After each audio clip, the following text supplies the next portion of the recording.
माननीय संसद सदस्यों, संसद की इस बैठक को संबोधित करते हुए मुझे हार्दिक प्रसन्नता हो रही है। अभी 2 माह पहले हमने संविधान को अपनाने की 75वीं वर्षगांठ मनाए हैं और कुछ दिन पहले ही भारतीय गणतंत्र ने 75 वर्षों की यात्रा भी पूरी की है।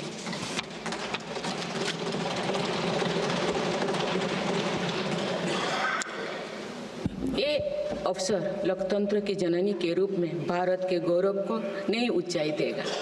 मैं सभी देशवासियों की तरफ से बाबा साहेब आम्बेडकर समेत सभी संविधान निर्माताओं को नमन करती हूँ।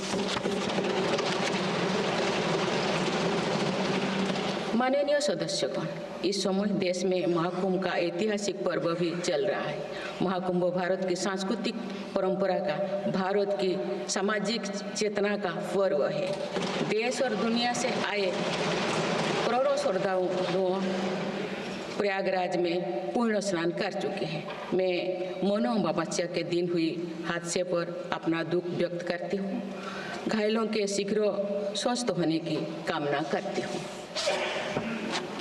कुछ दिन पहले ही हमने देश के पूर्व प्रधानमंत्री डॉक्टर मनमोहन सिंह जी को खोए हैं। मनमोहन सिंह जी ने 10 वर्ष तक प्रधानमंत्री के रूप में देश की सेवा की। वे लंबे समय तक संसद के सदस्य भी रहे। मैं मनमोहन सिंह जी को भावभीनी श्रद्धांजलि अर्पित करती हूँ। माननीय सदस्यगण, भारत की विकास यात्रा की इस अमृतकाल को आज मेरी सरकार अभूतपूर्व उपलब्धियों के माध्यम से नई ऊर्जा दे रही है। तीसरे कार्यकाल में 3 गुना तेज गति से काम हो रहा है। आज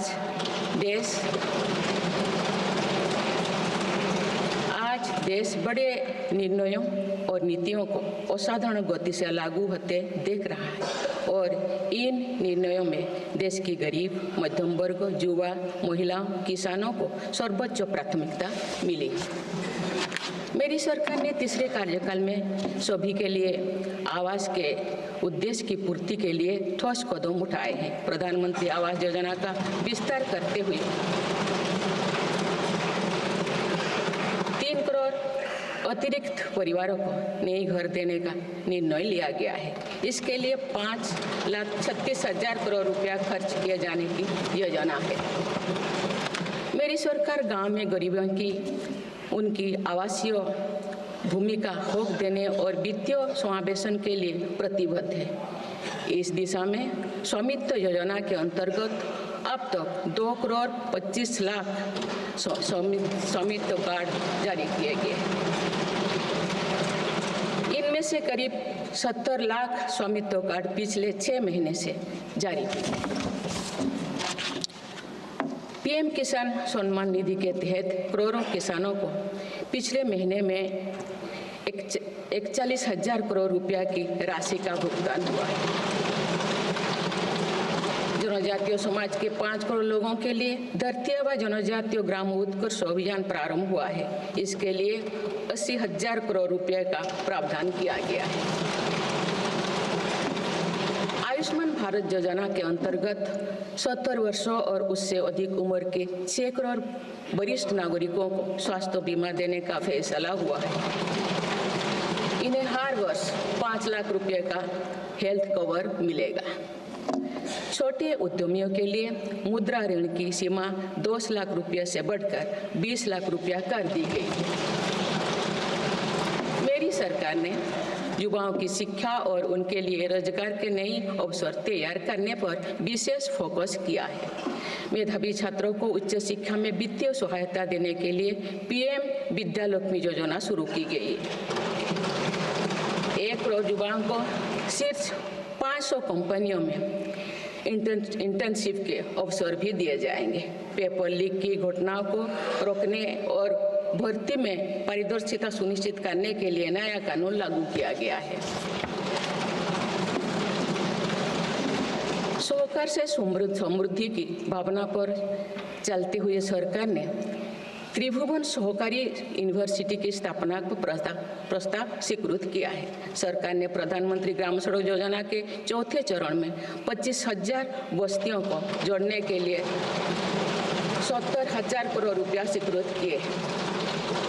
आज जब हमारा देश अटल जी की जन्म शताब्दी का वर्ष मना रहा है, तो प्रधानमंत्री ग्राम सड़क योजना उनके विजन का पर्याय बनी हुई है।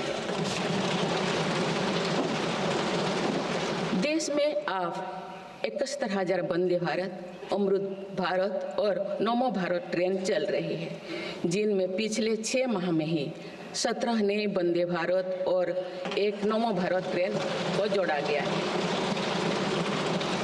वन नेशन वन इलेक्शन और वक्फ अधिनियम संशोधन जैसे कई महत्वपूर्ण विषयों पर भी सरकार ने तेज गति से कदम आगे बढ़ाए हैं।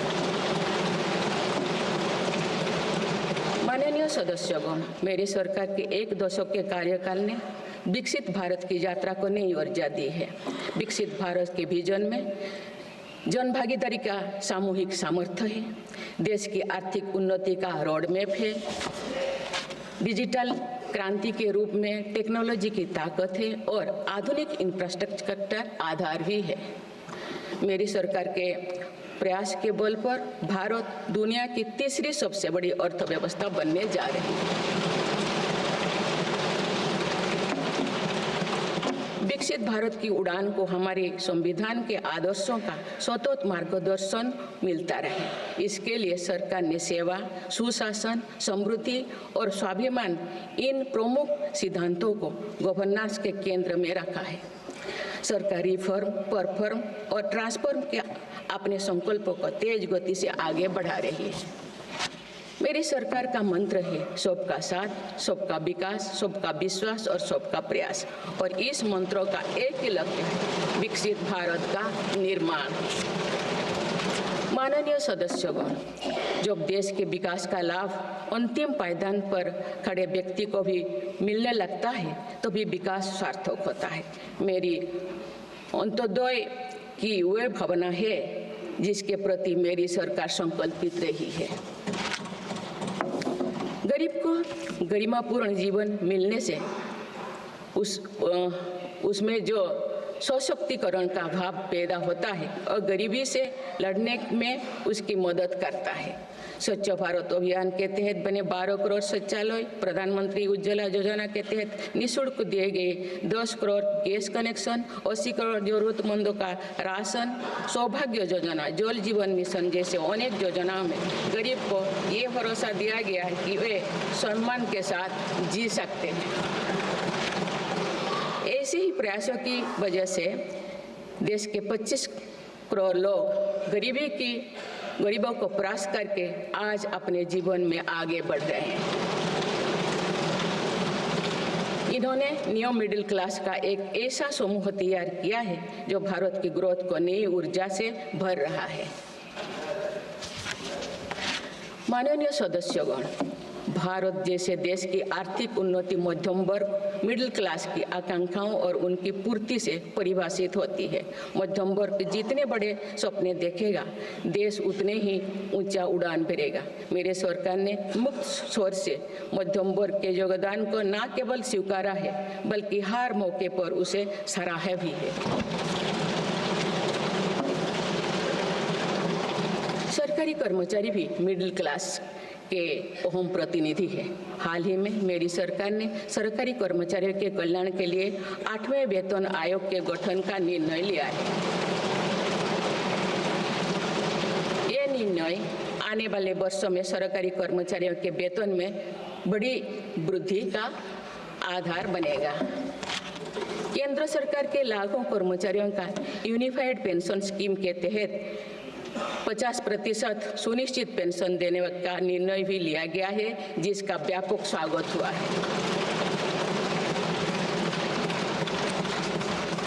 मध्यम वर्ग का अपने घर का सपना पूरा करने के लिए भी मेरी सरकार प्रतिबद्ध है।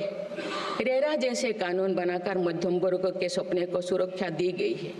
घर के लिए लोन पर सब्सिडी दी जा रही है। उड़ान योजना ने लगभग 1.5 करोड़ लोगों का हवाई जहाज में उड़ने का सपना पूरा किया गया है। जन औषधि केंद्रों में 80% रियायती दरों पर मिल रही दवाओं से देशवासियों की 30,000 करोड़ रुपये से ज़्यादा बचे हैं। हर विषय की पढ़ाई के लिए सीटों की संख्या में भी कई गुना बढ़ोतरी का बहुत लाभ मध्यम वर्ग को मिला है। राष्ट्र निर्माण में करदाता के योगदान को मेरी सरकार ने सम्मान देते हुए टैक्स से जुड़े मसलों को आसान किया है। टैक्स विवादों को कम करने के लिए फेसलेस मूल्यांकन की शुरुआत कर पारदर्शिता बढ़ाई गई है। आप देश में 75 वर्ष से अधिक उम्र के वरिष्ठ नागरिकों को जिन्हें सिर्फ पेंशन मिलती है, आयकर रिटर्न दाखिल करने के संबंध में स्वयं निर्णय लेने का अधिकार दिया गया है। माननीय सदस्यगण, मेरी सरकार महिलाओं के नेतृत्व में देश को सशक्त बनाने में यानी ह्यूमन लेड डेवलपमेंट में विश्वास करती है। नारी शक्ति बंधन अधिनियम के द्वारा लोकसभा और विधानसभा में महिलाओं के लिए आरक्षण इस दिशा में एक महत्वपूर्ण कदम है। राष्ट्रीय ग्रामीण आजीविका मिशन के तहत 91 लाख से अधिक स्वयं सहायता समूहों को सशक्त किया जा रहा है। देश की 10 करोड़ से भी अधिक महिलाओं को इसके साथ जोड़ा गया है। इन्हें कुल 9 लाख करोड़ रुपए से अधिक की राशि बैंक लिंकेज के माध्यम से वितरित की जा रही है। मेरी सरकार का लक्ष्य देश में 3 करोड़ लखपति दीदी बनाने का है। आज 1 करोड़ 15 लाख से भी अधिक लखपति दीदी एक गरिमामयी जीवन जी रहे हैं। इनमें से लगभग 50 लाख लखपति दीदी बीते 6 महीने में बनी हैं। ये महिलाएं एक उद्यमी एक के रूप में अपने परिवार के आय में योगदान दे रहे हैं। इंश्योरेंस फॉर ऑल की भावना के साथ कुछ महीने पूर्व ही बीमा सखी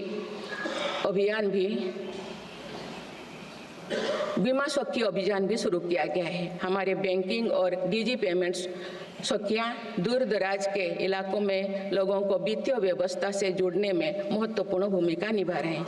कृषि सखियां नेचुरल फार्मिंग के बढ़ावा दे रही हैं और पशु सखियां के माध्यम से हमारा पशुधन मजबूत हो रहे हैं। ड्रोन दीदी योजना महिलाओं के आर्थिक और तकनीकी सशक्तिकरण का माध्यम बने हैं। ये इस संसद के लिए गौरव का विषय है कि बड़ी संख्या में भारत की बेटियां लड़ाकू विमान उड़ा रही हैं, पुलिस में भर्ती हो रही हैं और कॉरपोरेट कंपनियों का नेतृत्व भी कर रहे हैं। मेरी सरकार के निर्णय के बाद बालिकाओं की भर्ती राष्ट्रीय मिलिट्री स्कूलों में प्रारंभ हो गई है। नेशनल डिफेंस एकेडमी में भी महिला कैडेट्स को भर्ती शुरू की गई है। हमारी बेटियां आज ओलंपिक में मेडल लाकर देश को भी गौरवान्वित कर रही हैं। मैं भारत की संसद के माध्यम से देश की नारी शक्ति को विशेष बधाई देती हूँ। माननीय सदस्यगण, पिछले 1 दशक में देश के हर बड़े प्रयास का दायित्व आगे बढ़कर भारत के युवाओं को उठाना पड़ा है। आज हमारा युवा स्टार्टअप स्पोर्ट्स से लेकर स्पेस तक हर फील्ड में देश का नाम रोशन कर रहे हैं। माय भारत पोर्टल के जरिए लाखों युवा राष्ट्र निर्माण के कार्य से जुड़ रहे हैं।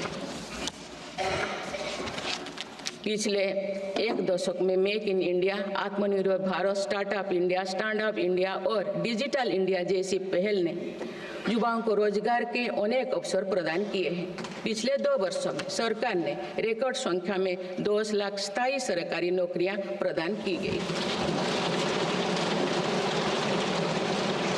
मेरी सरकार ने युवाओं के बेहतर कौशल और नए अवसरों के सृजन के लिए 2 लाख करोड़ रुपया का पैकेज स्वीकृत किया है।